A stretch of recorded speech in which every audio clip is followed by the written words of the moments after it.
is that for some reason people come to me and I don't look at them with judgy eyes. I have no predetermined notion or preconceived notions, and they open up to me.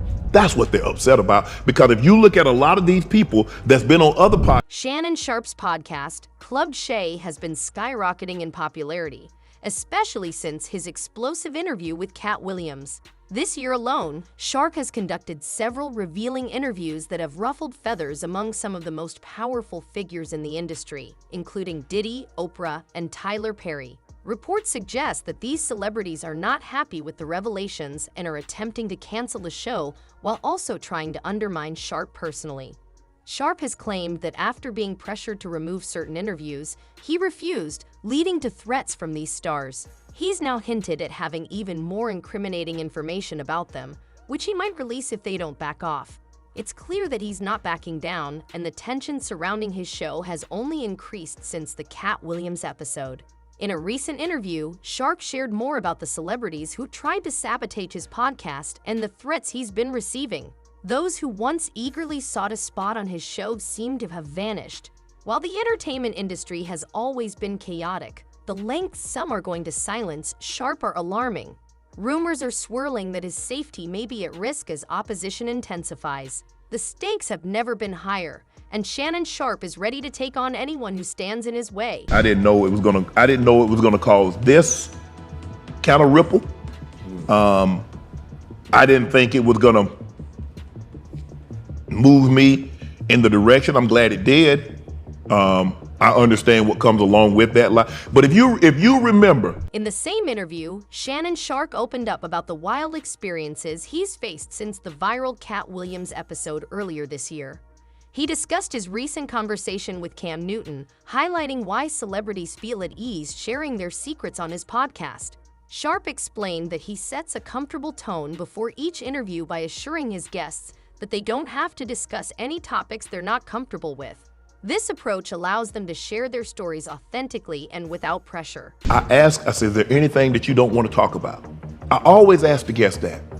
Sometimes they say, well, I would appreciate if we not talk about this. Right. Cool, no problem. Because I believe you can tell your story without saying something negative. But yes, I believe a person that's been in a business, that's been doing something 10, 15, 20, 30 years, are more than one salacious story. Right. That's what I believe. So if they say they want to stay away from it, but if they want to tell something, who am I to say, no, don't, you can't tell that. Right. People are, Cam. One of the main criticisms Shannon Sharpe has faced from his detractors is that he isn't a real journalist. In a recent interview, Sharpe clarified that he never claimed to be a journalist. For those unfamiliar with his background, he is a highly successful retired NFL player, having been inducted into the Pro Football Hall of Fame in 2011. Following his playing career, he transitioned into sports commentary and launched his podcast, Club Shay, in 2020 during the pandemic. Initially, the podcast garnered decent viewership, but things exploded with the Cat Williams interview, which has now surpassed 70 million views, making it the most watched episode on Club Shay. Interestingly, this interview almost didn't happen. Sharpe revealed that he had been trying to book Cat for about a year before their episode finally materialized. Fortune smiled upon him when he met Cat's new manager, who facilitated the connection. Just a week later, Cat was on Club Shay, ready to spill the industry's secrets.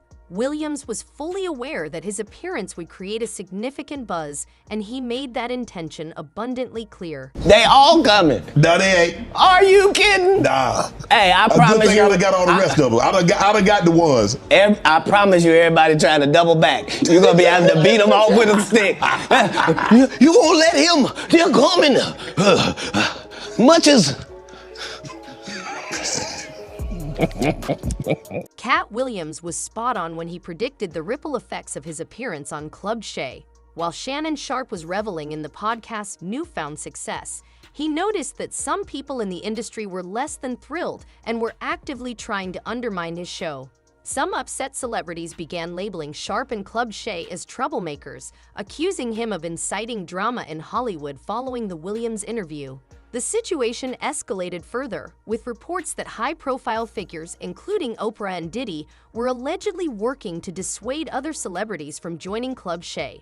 Oprah's tension with Sharpe began when he invited Monique to the podcast. Monique has openly criticized Oprah, branding her a narcissistic manipulator.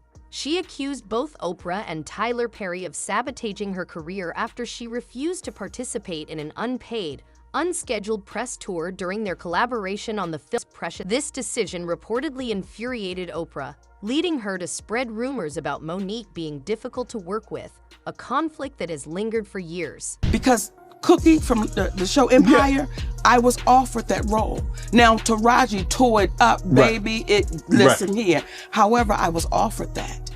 Then Felita called me back and say, baby girl, they said you're too difficult to work with.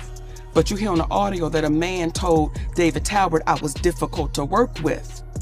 Do you see how that cost my family? Yes. And with no accountability? Unsurprisingly, this situation didn't sit well with Oprah, and it's easy to see why. Monique was outspoken during her interview, making her feelings clear and igniting discussions about how Oprah treated her unfairly. Oprah even took a jab at Monique, criticizing her for having negative energy. She stated that engaging negativity with more negativity results in a combustive negative force, and emphasized the need to rise above such energy. I would never stoop to try to meet somebody where they are negatively, regardless of who they are, she declared. As a consequence of this fallout, Monique found herself blackballed, with many in the industry hesitant to work with her out of fear of potential backlash from Tyler Perry and Oprah. Both are titans in the entertainment world, and when they choose to blacklist someone, the impact can be devastating. Despite this, Monique has continuously fought against being silenced.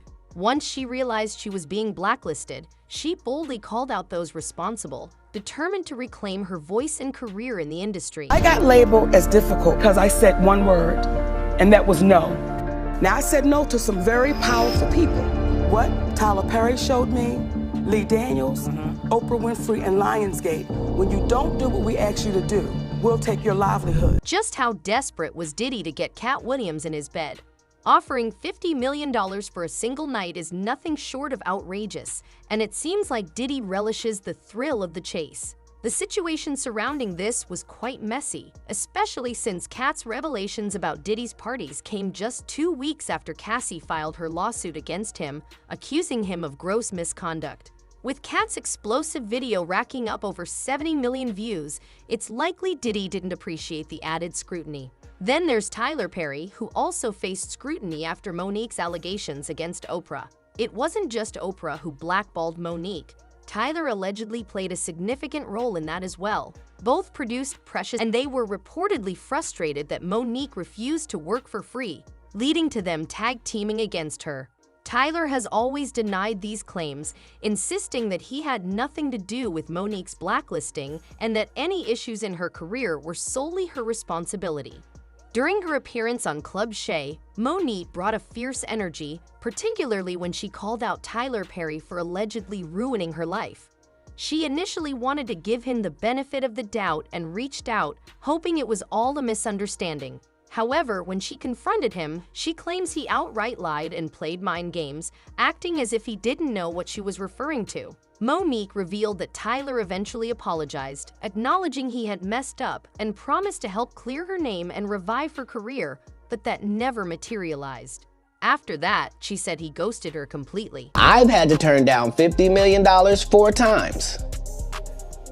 4 times. Just to protect my integrity and that virgin hole I was telling you about. Right. Because P. Diddy be wanting to party. And you gotta tell him no. You got to tell him no. I did. I did. See, I got the receipts for everything I'm telling you. That's why I can say them so freely. Can I need to know? You hear? And get this, y'all, Monique wasn't joking around. She insisted she has an audio recording of a call between her husband, and Tyler Perry, in which Tyler allegedly admits to starting the rumor that led to her blacklisting. She claims he acknowledged that it was out of line and totally unfair.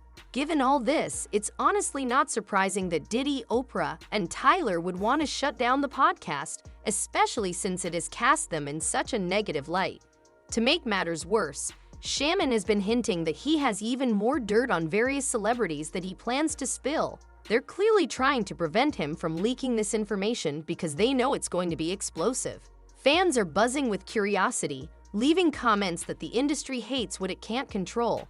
Many are urging Shannon to keep pushing, with some stating, "These celebrities are sick." It's clear that those who have a problem with the podcast do not want their stories to be discussed, unfolded, or told. It's disheartening to see this behavior from celebrities, as it validates everything Cat Williams said during the podcast. This entire situation is absolutely wild. I want to know what you all think. Do you believe Shannon has more tea to spill? Is there a lot more dirt waiting to come out? Drop your thoughts in the comments below, and don't forget to check out the next video.